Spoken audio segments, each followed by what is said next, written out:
Hello everyone, this is part 6 of What If Naruto Had to Prove Himself, and I hope you guys enjoy this video and to like, to subscribe, to share, and check out the playlist, to see more comment down below.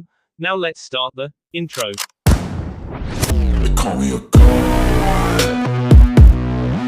They call me a god. They call me a god. Join my membership, the perks are great. It's in the description. Be sure to like and subscribe, it gives me more motivation. Enjoy. So then the ninja says, "Hey, look. Now I'm a star, too." Hinata convulsed in a fit of giggling, which was an unfortunate thing to do while sipping ramen broth. A moment later the front of her shirt was soaked, her chin was de-sping, and she let out a surprised sputtering cough. Evidently some of the broth had sprayed up her nose. This display, of course, was enough to make Naruto burst out in uncontrollable laughter. When she finally recovered enough, Hinata turned to mock glare at him, but almost before she could he lost his balance on his stool and fell over with a yelp. One of his flailing arms knocked his own ramen bowl off the counter, and it somehow landed on his head just after he landed on his backside. At the sight of broth dribbling down his face and the noodles drd over his nose, Hinata gave a squeak of a giggle, but she quickly put her hands to her mouth and stifled it, conscious that he might be hurt. Naruto looked surprised at his own predicament for a second or two. He put his hand to his hair and stared at the noodles and chunk of ham he drew back. Then he glanced up at Hinata and burst into laughter again. Relieved, she joined him. The intensity grew until they were both clutching their sides and tearing up. A moment later, when they'd wound down a little, Naruto tried to get up, but he slipped midway. When he plopped back down on the ground, his bowl slid off his head and landed in his lap, which set him off again. The cook and his daughter behind the counter seemed to share their amusement. After the two of them had bid farewell to Choji at lunch yesterday, they had wandered the town together. They both expected Naruto to be called away on another trial, but surprisingly they ran into very few people they knew. Lee found them once and started to spout what sounded like a challenge to a rematch, but before he could say much, Ino appeared out of nowhere, tackled him to the ground, apologized to Naruto and Hinata profusely with a shaky smile and some vague excuse, and hauled Lee away, ignoring his protests. The next time the pair saw Lee, he hurried away from them the moment he spotted them. Hinata had been worried that everyone was avoiding them, but at Naruto's insistence they hadn't questioned it. And, once she forced herself to forget about it, Hinata had started to enjoy herself.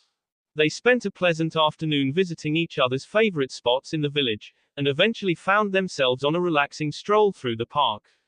Many of the flowers were in bloom, and even Naruto remained quiet to appreciate the beauty of it. Well, quieter than usual. The serenity of the scene, walking amongst the radiant blossoms bathed in the golden light of the late afternoon, had a powerful effect on the young couple. As they sat on a simple bench watching the sunset in silence, Hinata inched toward Naruto, painfully aware of her desire but unable to force herself to take the risk. She couldn't have been happier, then, when he threw an arm around her, pulled her closer yet, and offered her his shoulder with a smile as warm as the glow before them. It was an offer she was only too eager to accept. This morning they'd met at the Ichiraku ramen stand and were surprised not to find Shikamaru waiting there for Naruto. When it eventually became clear that the lazy ninja was not coming, they'd decided to eat without him and plan for the day that was once again apparently theirs. The prospect had put them in high spirits and good cheer. They were still fighting chuckles about the ramen fiasco as Naruto finally got himself shakily back into his seat and Hinata began to dab a napkin at her chin and shirt. They were careful not to look at each other because they both knew they'd lose it again if they did. Even so, a moment later as Naruto began to clean himself as well, he grinned and couldn't resist saying, "Well, I think that was even funnier than the joke, eh Hinata?"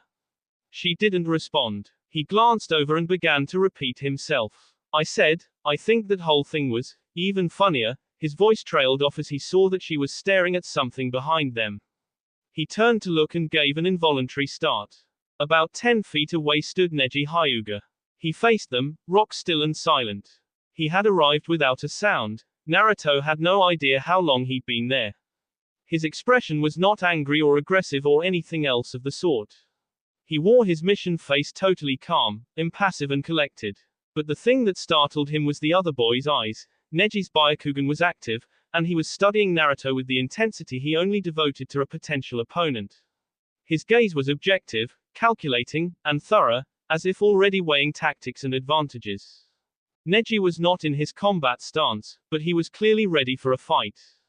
The Hyuga boy did not so much as twitch until Naruto's face settled into the same lines. Then he gave one short jerk of his head, turned the same direction and walked away. Naruto turned his new expression of focused clarity and calm toward Hinata to see her already looking back at him. She searched his face worriedly for a moment and he gave her a reassuring smile. After a moment, she mirrored it weakly and nodded. Naruto stood, checked his braces, combat jacket and forehead protector, and followed Neji without a word. Neji led him on a long, silent trek through the village. Unlike with Choji, however, Naruto followed without question or complaint because he knew, or at least he was pretty sure he knew, what awaited him at the end. Truth be told, he was getting excited about it. He and Neji hadn't had a good chance to square off since their first Chunin exam all those years ago. He knew the Hyuga boy was not an opponent to take lightly, so he spent the trip psyching himself up, focusing and preparing for a tough match. They passed the Hokage's tower and took the winding path up the mountainside behind it. Naruto glanced out over the village for a moment at the top before Neji led him down through the crags on the far side. He was surprised at the maze-like path they followed through the cracks and crevices in the stone. It had never occurred to him to wonder about the backside of the monumental mount.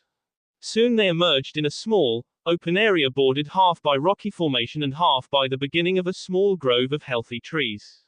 The terrain was worn smooth, if slightly uneven. The place was isolated, well hidden, and in obvious use as secret training ground. Neji crossed the short distance to stand directly in the center of the area, where he turned to face Naruto. The rules are simple, he began without preamble. You pass when you can place one blow on my headband. He gestured at the piece, sitting at its usual place on his forehead. Then he pointed elsewhere. If you cannot do that by the time the sun sinks below that ridge, you fail. Do you understand? Naruto glanced and nodded. It was mid-morning now, and he judged the sun would clear the indicated rock at about 3 or 4 in the afternoon. Plenty of time. The Hyuga sank into his battle stance, one open palm out, the other behind. When Naruto likewise assumed his guard, Neji shouted, "Then let us begin." Naruto charged. He knew a head-on assault wouldn't succeed, but he also knew he had to press the offensive. If he let Neji take the initiative, he'd have a hard time getting it back. He'd just have to think of a plan as he went, like always.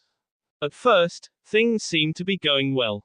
Naruto wasn't having any luck connecting, wasn't coming anywhere near the other boy's headband, but Neji was kept on the defensive, constantly blocking and dodging attacks. As his assault continued, however, Naruto began to frown. Something wasn't right. His distraction made him hesitate, and that made see what was bothering him. Even though his pace slowed, he still was having no problem keeping Neji on the ropes. What's going on? The blonde ninja threw a punch Neji ducked, followed by a kick he danced back from. It was tempting to write it off as his own skill at leaving no openings, but the fact was that his opponent wasn't even trying to strike back. He can't really be holding back, can he? No, he's just waiting for the right moment. That's gotta be it. Right. In his distraction, Naruto threw a kick he knew was a mistake the moment it left. Sure enough, Neji easily turned it aside, shoving him off balance. Naruto hurried to recover his footing, twisting to try to pick off the attacks he knew would aim for his chakra points. But they never came. Rather than pursuing his advantage, Neji had calmly returned to his battle stance, waiting patiently for Naruto to regain control. Naruto straightened and his eyes narrowed. There was no denying it now. "What are you doing?" he demanded. "That was a perfect opportunity. Why aren't you fighting back?" Neji smiled but did not budge. "Winning is your goal. Mine is merely not to lose, and in that, time is on my side. Now, approach me again whenever you are ready." Naruto rocked back on his heels. So that's it. By choosing not to attack, Neji had eliminated the chance that a good counter could leave him open. More importantly, it also meant he could focus all his attention on his defenses, forcing Naruto to work his way past them if he wanted to win. The problem with such a strategy, of course, was that it pitted him against Naruto's stamina for several hours. The blonde ninja bared a predatory grin. "Making me beat my way to victory, Neji. Happy to oblige." 20-some shadow clones shimmered into existence, all eager to begin the festivities. He tsuuunade. Despite the fact that the voice blasted out of the previous silence right by her ear, Tsunade didn't react in the slightest beyond calmly setting down her pen, looking over her shoulder and saying, "Good morning, Jiraiya." The white-haired frog sage squatting in her open window scowled back at her. "You're no fun," he complained. "You hardly ever jump anymore." The Hokage smirked. "And you're still such a kid, no matter how old you are. Sometimes I can't tell whether Naruto learned or taught maturity with you." At that, Jiraiya donned a grin much like his former students. "Heck if I know. But hey, speaking of the kid, I haven't seen him around lately. I'll bet he's on some secret, crucial mission, right?" Tsunade closed her eyes and let her head slump against the back of her chair. "Honestly, do you even read the messages I send you?" she asked with a heavy sigh. "If you did, you'd know that he and the rest of the 12 are off duty for the duration of the trial by leaves." The frog sage laughed and stepped off the window into the office. "Oh yeah, that Nara kid's plan." An impish look entered his expression. "Is that still going on?" he asked, his tone purposely sounding over-surprised. "I'd have thought Naruto would have smoked through by now." Tsunade quirked an eyebrow at him. Well, if you want to wish him luck, you've got your chance this afternoon while the trials are on pause for the party." Jiraiya perked up. "Party?" Tsunade kicked herself mentally for the slip-up.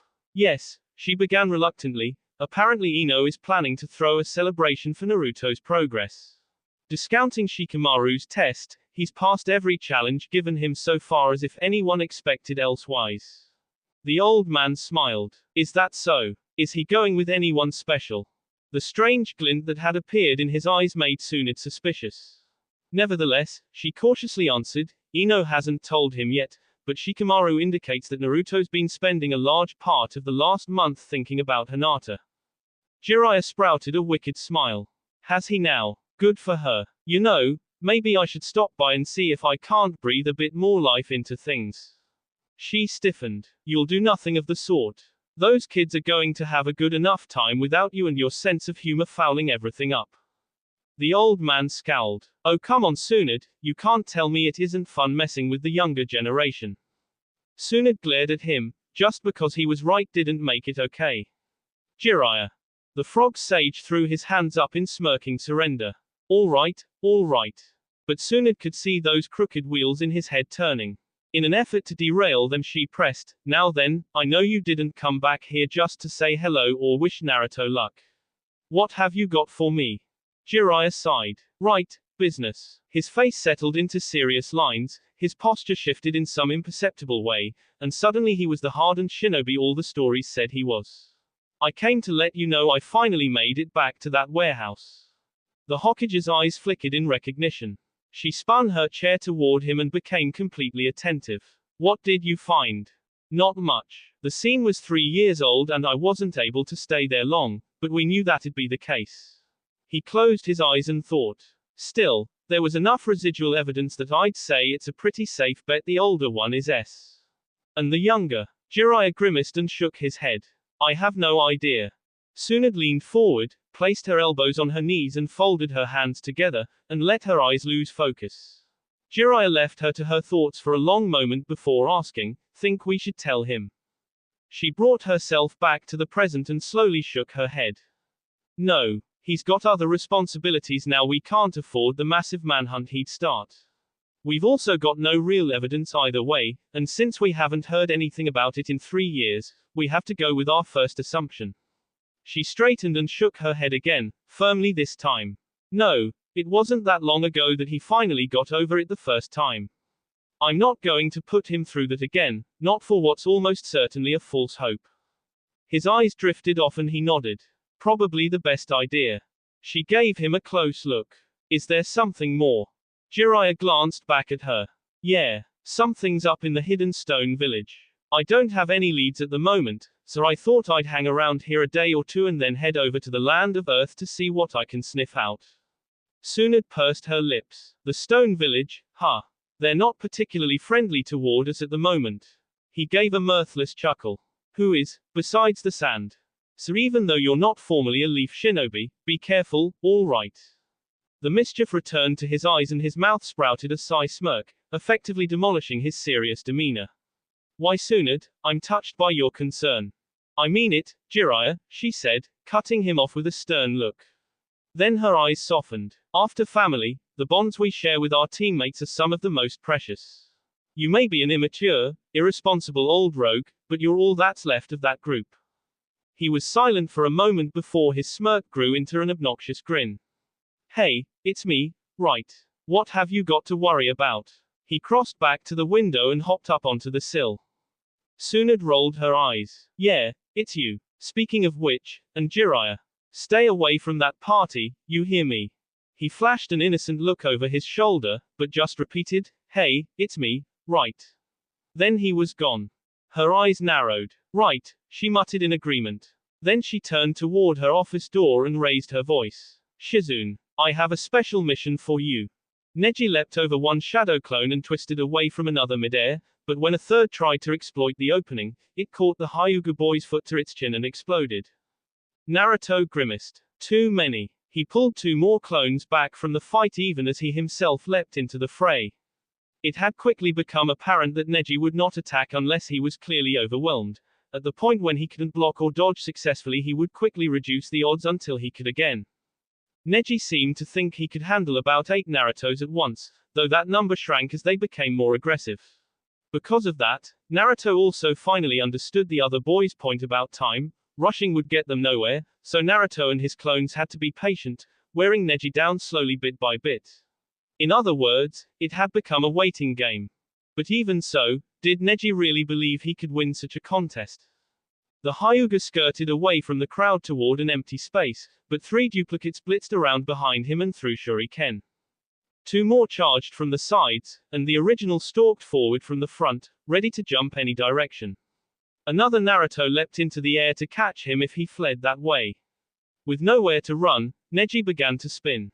With a blaze of color and an enormous surge of energy, a massive dome of chakra whirled into existence. Rotation. The 3 clones that had gotten too close evaporated into smoke, and the shuriken ricocheted with such force that their senders barely dodged them. The real Naruto, who had leapt back to avoid the blast, gave a grim smile. Barring an all-out beatdown, the simplest way to wear out an opponent was to force him to use high-energy jutsu until his chakra reserves ran out. When Neji finished spinning, he was standing in a wide, almost smoldering crater. The dozen or so matching, overlapping craters deforming the rest of the terrain testified to each time Naruto had forced him to resort to his perfect defense so far. The Hyuga had developed a surprising level of stamina, but the tactic was beginning to work. Neji's breath came with a slight effort and his reaction time had slowed by a fraction when the trio of duplicates behind him charged. Naruto knew it wouldn't be long now until he had his opening. If I can make him do about 3 more, that should do it. The other boy finally broke away from the 3 Narutos and danced away, slashing his hand through the clone that tried to grab him from behind. Before he could recover from that motion, one of the first 3 came sliding in to sweep his legs out from under him. Neji jumped, and found himself in the midst of a suddenly summoned crowd of shadow clones preparing to throw a multitude of attacks in concert. One roaring flash of blue later and they had disappeared again. Neji stumbled a bit when he landed. His breathing could now be heard. 2 more. 2 clones waded in, throwing punches and kicks in tandem. As Neji dodged them, a third duplicate they had expertly concealed came flying over their shoulders with a fast kick. When the Hyuga blocked the foot with a forearm, the Naruto it belonged to smirked. The 2 clones the original had pulled back from the fight burst out of the ground and reached for Neji's headband. Neji quickly disengaged the block and spun, barely in time. A moment later, he visibly panted and sweated in the middle of a new crater. The real Naruto smiled again. 1 more, if even that. He created another group of shadow clones to help him in what he was sure would be his final push. Neji reached to take something from his pouch, but Naruto couldn't see whatever he drew out. It wasn't a shuriken or kunai, but what? His eyebrows shot up, but before he could react Neji had popped the pellet into his mouth. The Hyuga chewed quickly and swallowed, and almost immediately his breathing came under control, his footing and posture became sure again, and he resumed his battle stance with ease. But of course Naruto wasn't willing to just pick up where they'd left off. Hey, he protested angrily. Since when do you get to use soldier pills? There is no rule against it, Neji noted calmly. Well, yeah, but, he let out a disgusted huff as he realized he couldn't argue. How many do you have, anyway? He asked instead. About 30. The blonde boy gaped. What? Neji straightened slowly and gave the other boy a hard look. You do not seem to understand how thoroughly I have prepared for this match, Naruto. Since the moment the plan for the trial by leaves was presented to me, I have been training almost continuously for this moment. I limited myself to one small meal and 4 hours of sleep each day as I worked tirelessly to hone my endurance with my mind, body, and Byakugan. By the end, I judged that the overall quality of my performance had nearly doubled from the start. Naruto's jaw dropped, but even then I did not allow myself to grow complacent. I went to the Inuzuka clan at dawn yesterday to ensure I could match your stamina. I then spent most of the day learning about your current abilities from each of your recent opponents and the final 8 hours schooling myself in that knowledge. Only when I was confident I had done everything I could to prepare did I come to challenge you. Naruto was silent for a moment as he searched the other boy's face. Neji held his gaze with a face etched in stone. Satisfied, the blonde ninja finally spoke, quietly. You're not joking. You're really that serious about this? We are deciding the next leader of the entire village, the one who must bear the full weight of the leaf's honor and well-being with unerring responsibility and unending devotion. If we choose incorrectly, if our judgment lacks in even the slightest scrutiny, we risk doom for us all in one manner or other. That is the reason I hold nothing back. He nodded toward Naruto. I believe you to be that one. You have the heart and the strength for it. He fluidly resumed his battle stance. But to be a leader you must be more than strong.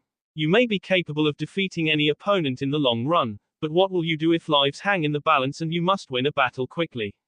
Power means nothing without the proper application. Show me how you will handle an opponent whose defense is as potent as your offense. Naruto brought his hands up, but did not move. Now that he knew the nature and gravity of this match, he had to reassess the situation. There was no way he'd be able to force Neji through 30 soldier pills, so that option was definitely out. He knew the pills had some negative side effects, but he wasn't very familiar with the details, especially concerning the most recent products. Neji would certainly know better than him, so if he was ready to take whatever risks there were, Naruto couldn't count on them. The Hyuga had eyes with 360-degree vision that could see through any deception and a defensive jutsu that nothing could possibly penetrate, which he had just learned could be performed indefinitely. So what was he supposed to do? He frowned with unease. Performance nearly doubled. He shook his head and glanced over his shoulder. The sun was on its way down. Naruto grimaced. I don't have time to sit here and psych myself out. I'll just throw everything I've got at him. Something has to work. He whirled back toward Neji and dashed forward, readying his next attack. It was that black, terrible thing that hung in the air of the Hyuga clan's halls and stalked its members, especially those of the branch family. For most of his early life, Neji had feared the thing. Even before he knew it by name, he could feel its perpetual influence in the atmosphere, as if it were clutching at the trip of everyone around him. Clutching at his tea. It was a monster whose breath seemed to suffocate him, but he could never seem to catch sight of it. Even with his Byakugan it always hovered just at the fringes of vision, within a terse word or a clenched jaw. Whatever the thing was, it had beaten his family, and they knew it and resented it. His father in particular knew the monster well, and hated it the most. He tried to resist it, tried to fight it, and it hurt him. It bent him double in excruciating suffering his son found terrifying. And all too suddenly, it killed him. It was in that moment of painful clarity that Neji finally saw the thing face to face and learned its name, Fate. Like his father before him and the rest of his branch family, Fate was his master. Fate dictated his every move, held his very life in its clutches. It could not be denied, for Fate was inescapable and it laughed at futile attempts at independence. He tried to fight it, of course. In memory of his father and out of his own bitterness and anger, Neji tried to resist its control. But he never shook its domination, and he scoffed in disgust at those who fantasized it could be done. Fate controlled everyone, and it was especially cruel to him with his abilities. He was one of its most useful tools, after all. Neji would never be free of it, and in his heart he despaired. Then one day a blonde, loud-mouthed failure of a shinobi came with a grin that refused to be daunted, spat in the face of Fate, and wrestled it to the ground. The boy emerged battered and bruised but victorious, and Neji was shocked. That boy Naruto Uzumaki had not only beaten fate, he had conquered it in its fullest, overcome everything it could throw at him. In one day he destroyed the terrible reality Neji had come to accept over so many years. Later that day, he had heard the real truth about his father. Hisashi Hyuga had chosen to S for his brother, because for the first time it was his choice. He had indeed forfeited his life, but in doing so he too had escaped fate's control. You can do it too, because unlike me, you're not a failure. That's what Naruto had told Neji that day. It was a testament to Naruto's confidence in him, and it had put the idea in his head: fate could be defeated. The stark future it had planned for him was not absolute, all he had to do was forge his own path with his own hands. Naruto not only believed Neji could do it, he expected it. And just like that, years of living in the monster's shadow ended. Neji never used the word failure again. He never allowed himself to see Naruto, or Lee, or even enemies that way again, because to do so would be to acknowledge fate once more. Nothing was absolute. Nothing even seemed impossible anymore. Naruto had graduated from the academy with the lowest score of his entire class. At the time of his induction as a genin, he had easily been one of the weakest shinobi the Leaf Village had seen in generations. On top of everything, he was the container of the nine-tailed fox, anathema to its citizens, ninja and civilians alike. There was no way fate would allow Naruto to become Hokage. Neji wondered how long it would take him to get used to calling the other boy the sixth. An explosion roared through the air. A tall tree, splintered at its base, toppled to the ground. Its branches tore new furrows in earth already marred and deformed by countless overlapping craters and crisscrossing fissures. Its leaves fell to rest among shattered bits of stone and metal in muddy, stagnant pools. The wind stirred the blaze, consuming its bark along with a half-dozen other guttering flames burrowing into the scorched soil. The smoke billowing forth swirled and danced in the breeze, giving the entire scene a surreal feeling that was completed by the abrupt and total silence of the forest. In the middle of it all stood Neji, untouched, unperturbed, and entirely serious. Across from him, Naruto was perched on a broken pile of rock in a rare moment of inactivity. 4 of his shadow clones waited atop likewise precarious footing in a circle around the Hyuga. The original grimaced. Things had been going badly. It looked like he'd have to resort to his secret weapon after all. In truth, he didn't know why he was worried about it. It had worked perfectly the other day. He glanced at each of his clones. They saw his look and leapt into action. 2 attacked at once, being careful not to push too aggressively, while the other 2 stayed just back, rotating into combat as needed. Displaying years of practice and experience fighting as one, Naruto's doppelgangers herded Neji toward one certain spot. When the other boy was forced to hop back over a bad patch of terrain, the new trio of clones behind the original quickly wove their way through a string of hand signs.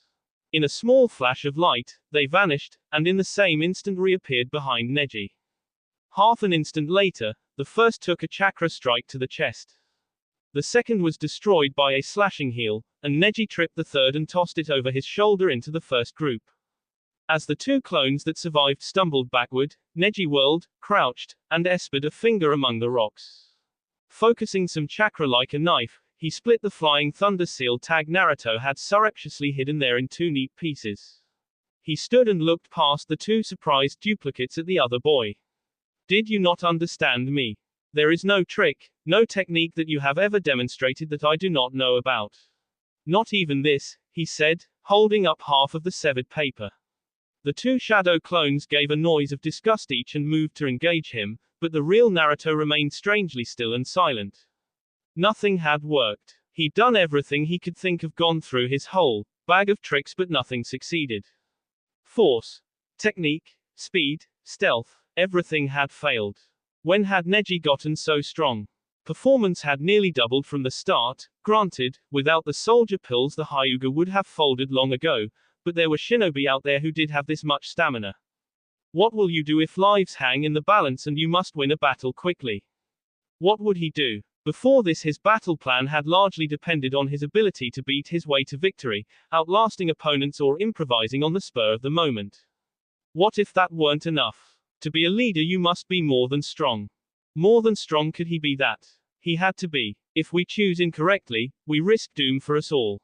Naruto shook his head. He could not fail. Nothing worked. Neji couldn't be that strong. Performance nearly doubled, he frowned. What if he couldn't? What if there were opponents he couldn't beat? Doom for us all. The shadows were growing longer. The sun was almost down, time was running out. What was there left to try? More than strong. Naruto's breathing became heavy. What could he, what if? You are not giving up, are you, Naruto? He snapped out of his downward spinning musings and glanced up. One of Neji's eyebrows was raised in frank evaluation as he took another step forward, a pair of smoke puffs dissipating behind him. He waited there and said nothing more. Naruto gave a lackluster huff. Yeah, right, you wish, he said with not quite as much bravado as he intended. Neji's pale eyes narrowed, and he streaked the other boy for a moment. Shall I tell you something, Naruto? He said at last. Without waiting for an answer, he continued. My entire life, I have been striving without cease to improve my fighting style. At those Chunin exams where you and I first clashed, I was already considered a prodigy, and I have come a comparable distance since. By the reckoning of my lord uncle Hiashi Hyuga and several other veteran Leaf Shinobi, my form is now flawless. My defenses are perfect. Anyone attempting to bypass them should be destined to fail. Naruto gave a mirthless chuckle. Yeah, noticed that, he said dryly. The Hyuga boy nodded once, emphatically. You showed me once that destiny can be defied, he said, taking measured steps backward. He resumed his battle stance. Show me again. For a long moment, Naruto stood in rock-still stunned silence. Then, slowly, a smile crept onto his face. As it grew, he had to resist first relieved chuckles and then outright laughing. It finally solidified into his famous grin and the fire returned to his eyes as he shuffled his feet apart, preparing for action. Thanks. He thought the word silently because it was not the time to say it out loud. He remembered now. The single thing that made him strongest was not his stamina but his will, his unconquerable spirit. He did things others said were impossible because he refused to believe they were right. He beat opponents who could not be beaten because he believed they could be. No one was undefeatable. No jutsu was unstoppable. While he acknowledged that this applied to him and his as well, he knew that as long as his will remained, he could not fail. It was almost embarrassing, then, that Neji of all people had to remind him. Smoke flared out from Naruto, encircling Neji and leaving shadow clones in its wake. When the army of duplicates charged all at once, Neji obliged them with another demonstration of rotation. This time, however, the real Naruto who had not moved street every angle of the jutsu. Below, Neji in the center, the sides, above. His eyes widened. That was it. As the surviving clones got back up to challenge the Hyuga again, Naruto reached into his pouch. He hesitated. As far as he knew, neither of these jutsus had ever been used this way before. The timing, placement, and chakra work would have to be precise, so he couldn't trust it to a clone. He glanced over his shoulder. The sun was touching the ridge. No, it would work. After all, there was something to be said for improvising on the spur of the moment. At an imperceptible signal, some of the duplicates began leaping over Neji. Trailing them were near invisible wires anchored to their partner clones. This trick wouldn't work, of course it had been tried already. Now, as then, Neji spun into yet another rotation before the wires could settle. Every clone tied to them was caught up and flung away. The rest of the Narutos threw shuriken and kunai into the dome in an effort to prolong the technique, heedless of the danger as their projectiles ricocheted back into their ranks. The real Naruto threw a kunai as well, with two key differences. First, he aimed high, over the entire dome of the rotation. Second, his kunai was dragging a special tag. As soon as it left his hand, he began weaving through a by now familiar pattern of hand signs. The instant the kunai eclipsed the sun, Naruto appeared in a flash of light, chakra already gathering in his palm as he fell toward the center of the rotation. Just before he slammed into the potent dome of chakra, he threw his hand forward, shouting the name of his favorite jutsu. Rasengan. But this was not the same technique in the normal sense. Rather than spiraling chaotically, the chakra in this orb spun in a pattern. The moment it hit, Naruto had to adjust the pattern subtly, but when he did, when his chakra and that of the dome's focal point turned in synchrony, the Rasengan began to slide through the barrier. Then, when half of the orb had slid through and before he could lose control of it, Naruto began the counter flow. Sparks flew out from the point of contact. The light was blinding. Naruto's eyes squinted and he gritted his teeth, pumping more chakra into his efforts. The sparks intensified. More.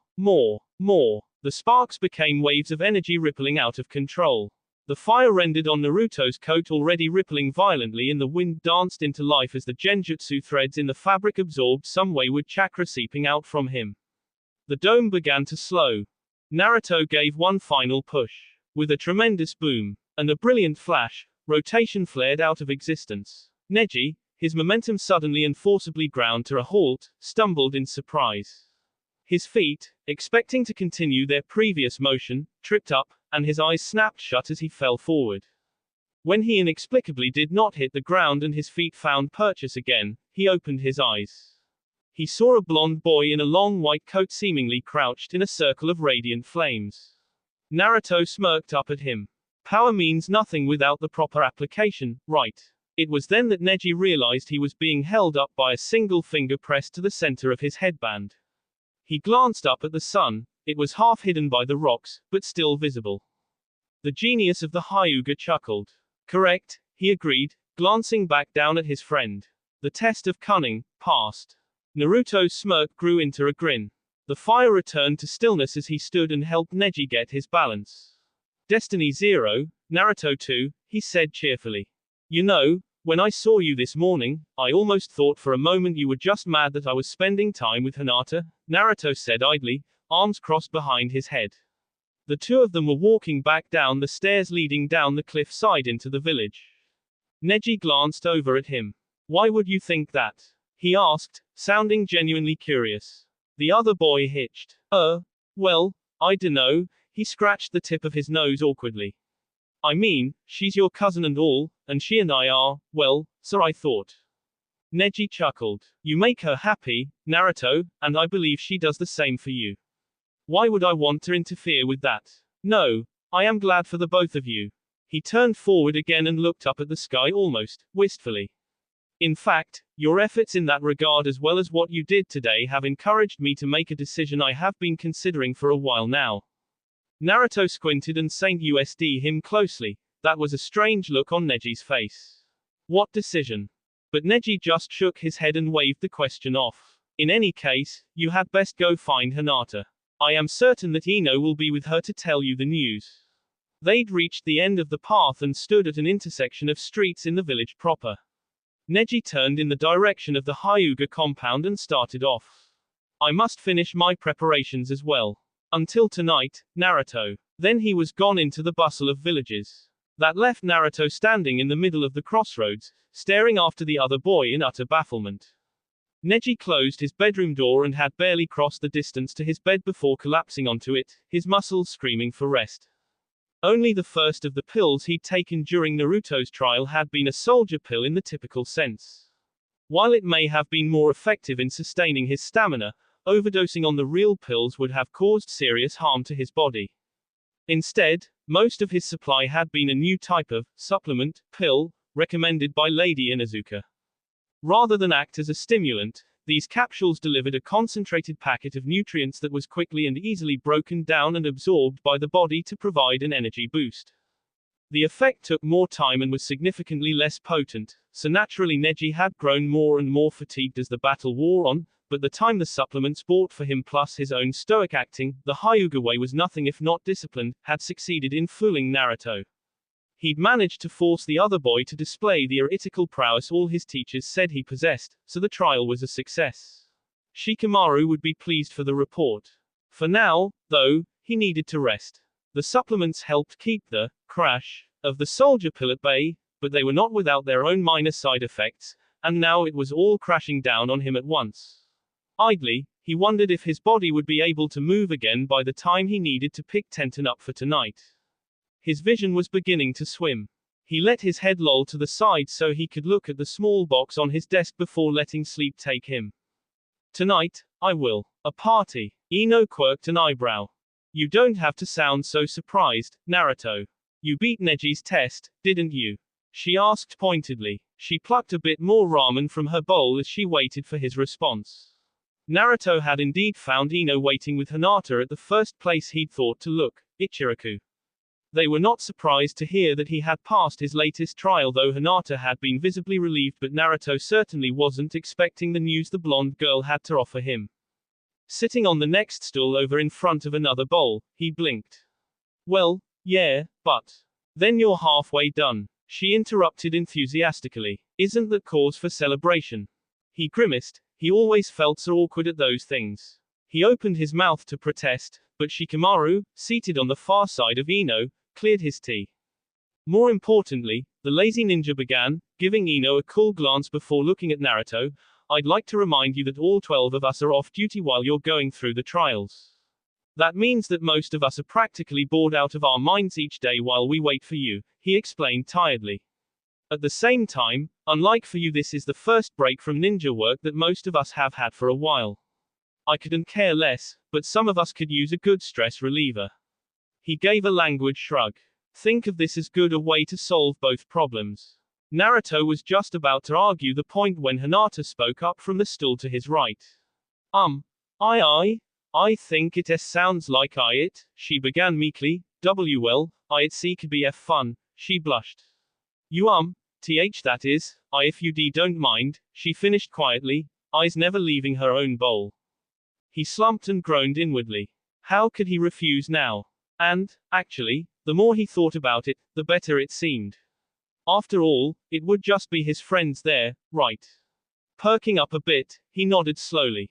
Yeah, okay, let's do it.